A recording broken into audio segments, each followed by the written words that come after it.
We have long admired R's focuses from across the oceans, and now the formerly unattainable icon of Ford performance is finally on our shores. In our hands, the new Rs already has dominated a comparison test held in Europe against the Subaru WRX STI and the Volkswagen Golf R and has tackled the 24 turns of Virginia International Raceway in our annual lightning lap, where it turned a lap quicker than a V-8 Mustang achieved in 2015. But this is our first crack at the car on American roads and the results were not quite what we expected. Only the most observant readers would notice that the biggest difference between the comparison test car and the lightning lap car was the tires. Bone stock, the Focus Rs comes from the factory-on-capable Michelin Pilot Super Sport radials.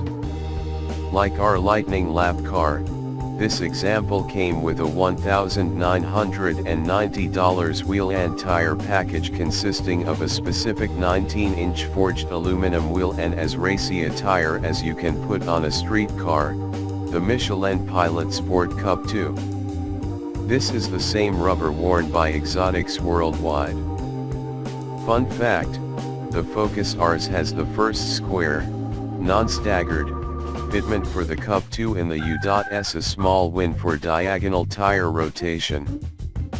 Purchased on their own, a set of Cup 2s would cost about $1,500 installed and the delicate-looking, Y-spoke wheels command $1,395, so the package is something of a deal. And the more aggressive rubber brings an instant, tangible increase in performance to the Rs. Stopping from 70 miles per hour takes 154 feet, which is only 4 feet shorter than a Super Sport shod Rs, but lateral acceleration jumps from just below 1 gram to 1 guarani and 4 centimos. It's that kind of lateral grip that allows the Cup 2 equipped Rs to lap veer as quickly as it does. This Rs's accelerative performance 0 to 60 miles per hour in 4.6 seconds and a 13.4 second quarter mile is unchanged.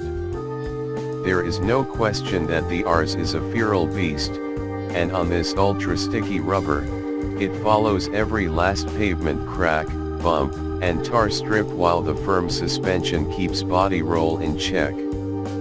In the sterile lab of a well-groomed racetrack, this translates to a connection between car and driver that we dream of. However, once you transition to Michigan's far from perfect public roads, housebreaking the Rs proves to be the frustrating stuff of a ride and handling engineer's worst dreams. This Rs vibrates like a paint shaker on 2-lane roads, it borders on unlivable when respecting posted speed limits. Crank up the velocity to criminal levels, and the Rs actually settles down a bit.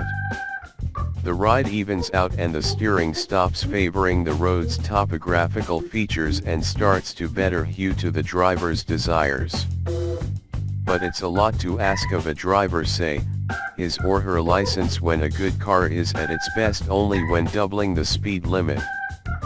The dampers are adjustable, but the stiffer of the two settings is seriously overdamped for public roads.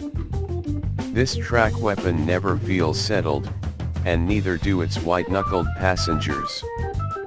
Going with the base tire won't fix the brutal ride on rough roads, but it will quell some of the tram lining. That sounds disappointing, we know. It's a tough verdict for a car that otherwise has earned Rhodes Scholar-worthy marks in other situations.